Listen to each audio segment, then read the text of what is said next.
There is no school on Briar. Children cross daily to neighbouring Tresco. Older pupils have to go to St Mary's, and that's no fun in winter. So £180,000 is being invested in a brand new vessel, taking shape in a shipyard at Wadebridge and due for launch this May. She's a 60-footer built in steel, replacing a wooden boat, a veteran of Dunkirk, built more than 60 years ago.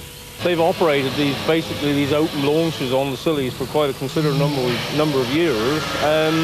They provide a service between the islands down there. Winter time, obviously, you can appreciate it gets very rough, very wet. They're now having a boat which has got a certain amount of covered accommodation to be able to cater for the winter service. Of course, they carry the school children backwards and forwards between the island, don't they?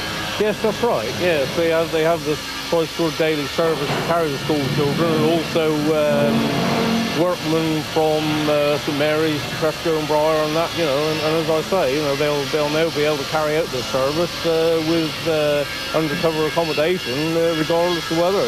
So it should offer them, their passengers anyway, a lot better, more comfortable ride. Rough seas and big tides make Scilly a dangerous place for boatmen. This new design can carry 100 passengers, but still draws less than 3 feet of water. But she should... This in just the few days since she was introduced here. Unlike many of the other ferry boats, Firethorn has the added advantage of a covered saloon.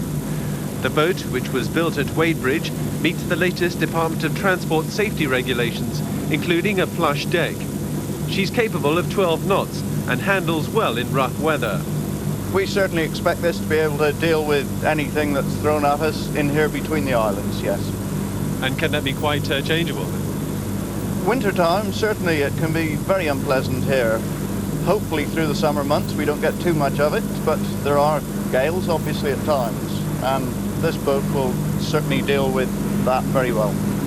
Firethorn's predecessor, Commodore, was a veteran of the Dunkirk evacuation, which was built in the 1920s and served the Scillies for 15 years. Yeah. So what do you think of Firethorn?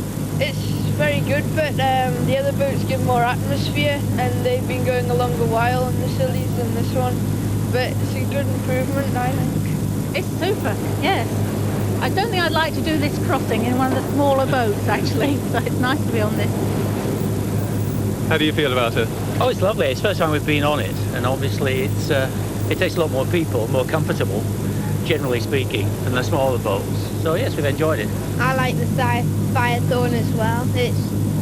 I like it because you can go inside when you're cold, and when it's a nice day, you can just stand outside.